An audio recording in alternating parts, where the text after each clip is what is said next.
तक सूरज चांद रहेगा बाबा साहब का नाम रहेगा, जब तक सूरज चांद रहेगा बाबा साहब का नाम रहेगा, जब तक सूरज चांद। अम्बेडकर मिशन को कायम रखने के लिए अपने घर परिवार की चिंता को छोड़कर पूरे इस यात्रा की मुख्य भूमिका निभाने वाले राजेंद्र कुमार जी निर्वाण साहब जो सूरतगढ़ से हैं, उनका मैं हृदय से आभार व्यक्त कर।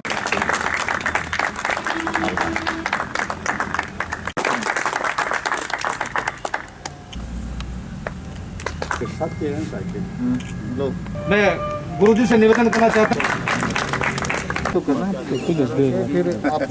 एक तो फोटो बाबा साहब का नाम रहेगा, जब तक सूरज जिंदाबाद, भारतीय संविधान जिंदाबाद, संविधान के सम्मान में हम सब हैं मैदान में, संविधान के सम्मान में। 106 दिन की जो यात्रा करने के लिए जो संविधान जागृति धम्म यात्रा के जो तमाम यहाँ पर जो साइकिल यात्रा के जो अम्बेडकरवादी हैं, वो आज इस विकट परिस्थितियों के अंदर कोरोना काल की महामारी की विकट परिस्थितियों को देखते हुए देश के अंदर एक जागृति लाने के लिए जो आज हमारा वंचित दलित समाज है और पूरे राजस्थान सहित पूरे भारत देश में एक अलग अपनी मिसाल छोड़ेगा। अपनी ये जो जागृति की जो यात्रा आपने निकाली है, हम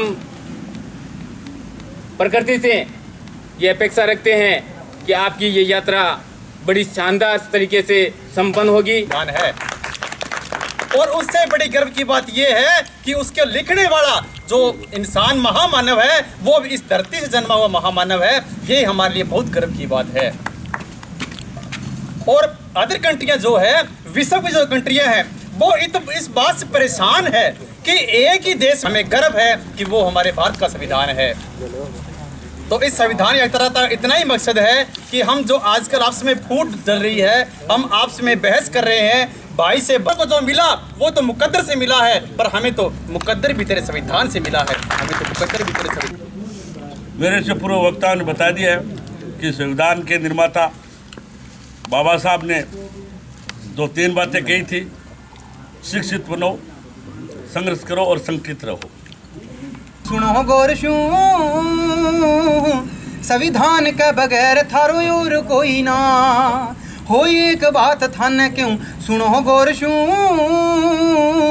संविधान के बगैर थारो और कोई ना, संविधान री उम्मीदा ना थे राखो और शू, संविधान री उम्मीदा ना थे राखो और शू, संविधान का बगैर थाने और डोई ना, एक बात थाने क्यों सुनो गोरशू, संविधान का बगैर थारो और कोई ना, संविधान का बगैर थारो और कोई ना, संविधान खतरे में भाई देख गोरशू, फिर बैठो पागला तू बैठो रोई ना, फिर बैठो पागला तू बैठो रोई ना, एक बात थाने क्यों सुनो गोरशू, संविधान का बगैर थारो और कोई ना। के सुजानगढ़ पहुँचे और यहाँ पहुँचने पर आप सबने स्नेह दिया, आप सबने बड़ा स्वागत किया, आपका आभार। मूलतः इस यात्रा का जो उद्देश्य है वो है कि बाबा साहब डॉक्टर अंबेडकर का जो मूवमेंट है, बाबा साहब अंबेडकर की जो विचारधारा है, वो प्रत्येक व्यक्ति तक पहुंचाना, और उसके साथ साथ उनका जो जीवन संघर्ष है वो प्रत्येक आदमी तक पहुंचे, कि परम पूज्य बाबा साहब डॉक्टर अंबेडकर के कारण इस देश का अनुसूचित जाति, जनजाति, पिछड़ा वर्ग के व्यक्ति को हक हकूक मिले। आज हम अगर यहाँ तक पहुँच पाए, हम इस प्रकार बैठ करके अगर अपनी बातचीत का आदान प्रदान भी कर रहे हैं, तो इसका कारण बाबा साहब अंबेडकर और उनका लिखा हुआ भारत का संविधान है, जो हमें बोलने की आज़ादी देता है। अगर भारत का संविधान नहीं होता तो संभव होता है हम यहाँ बैठ करके इतनी सारी बातचीत भी नहीं करते। पर बाबा साहब अंबेडकर को इस संविधान के लिखने तक उनके जीवन में कितनी सारी परेशानियां आई, कितनी सारी समस्याएं आई। जब तक हम उसको महसूस नहीं करेंगे तब तक इस मूवमेंट को हम आगे नहीं बढ़ा पाएंगे। कि बाबा साहब अंबेडकर ने अपने जीवन में जो उनके 5 बच्चे थे, 5 में से 4 बच्चे बाबा साहब अंबेडकर ने खोए, उसमें कि वो अपने बच्चों को समय पर दवा भी नहीं दिला पाए।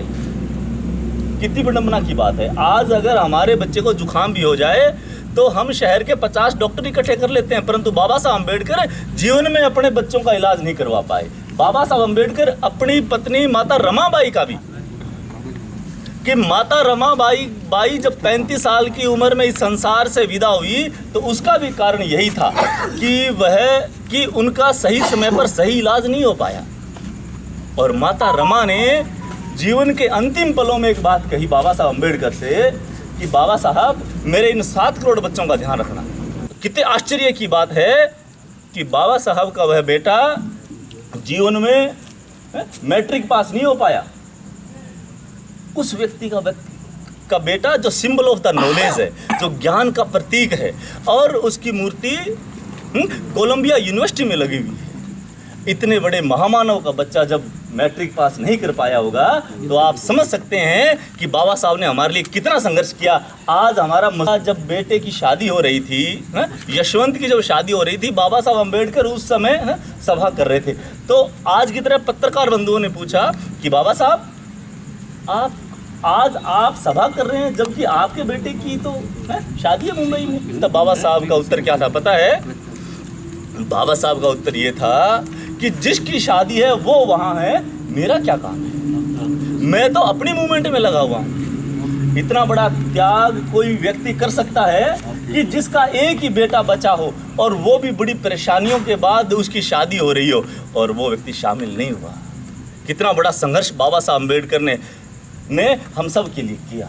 और जब भारत का संविधान लिखने की बारी आई तो बाबा साहब अम्बेडकर ने सिर्फ एक जाति, धर्म, वर्ग, संप्रदाय के लिए संविधान नहीं लिखा, संपूर्ण मानव जाति के लिए संविधान लिखा।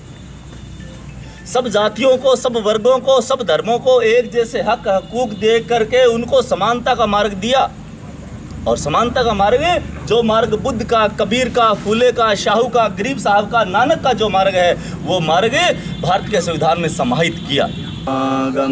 दुनिया के सभी प्राणी सुखी हों, दुनिया के सभी प्राणी सुखी हों, सभी का कल्याण हो, सभी का कल्याण हो, सभी को कल्याण का मार्ग मिले, सभी को कल्याण का मार्ग मिले, किसी को कोई दुख ना हो, किसी को कोई दुख ना हो। दुनिया के सभी प्राणी सुखी हों, दुनिया के सभी प्राणी सुखी हों, सभी का कल्याण हो, सभी का कल्याण हो, सभी को कल्याण का मार्ग मिले, सभी को कल्याण का मार्ग मिले, किसी को कोई दुख ना हो। किसी को कोई दुख ना हो। साधु।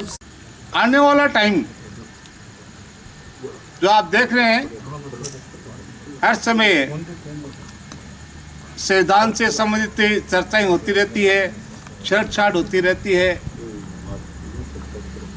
और हमें एक संघर्षशील, जैसे अम्बेडकर जी के संघर्ष के बारे में बताया, तो कई युवा है पढ़ते हैं, असलियत इनको जानकारी नहीं है,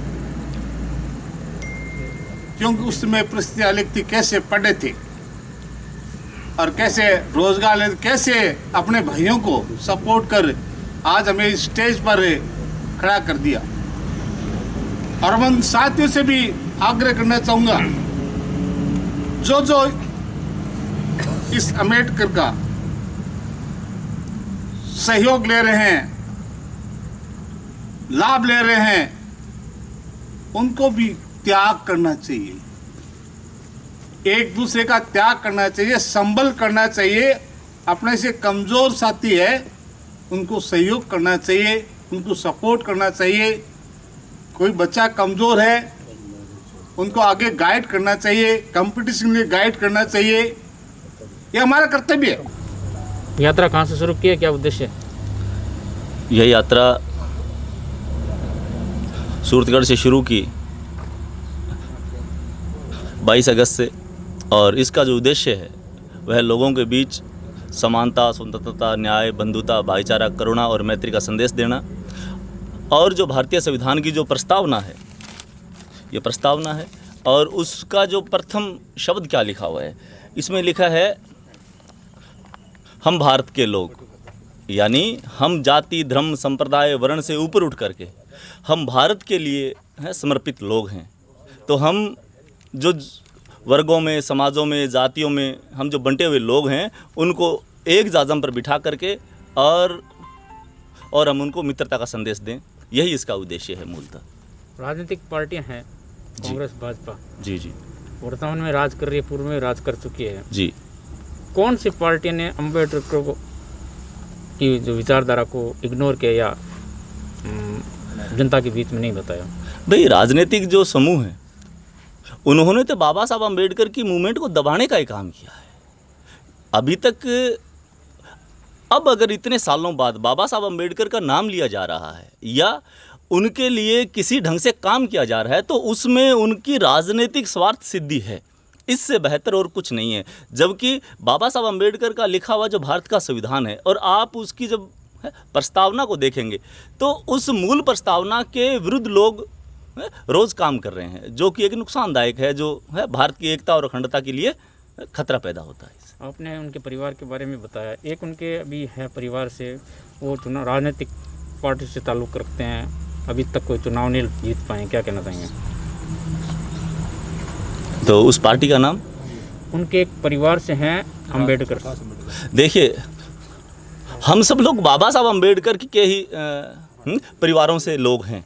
हम अपने आप को बाबा साहब अम्बेडकर के ही बेटे और हम उनके वंशज मानते हैं। पर्टिकुलर भारत में सिर्फ बाबा साहब अम्बेडकर ही ऐसे हैं कि इनको संपूर्ण भारत सहित विश्व के लोग अपने पिता के नज़रिए से देखते हैं, जो बायोलॉजिकल तो नहीं है परंतु मेंटली सारे लोग उनके ही पुत्र हैं।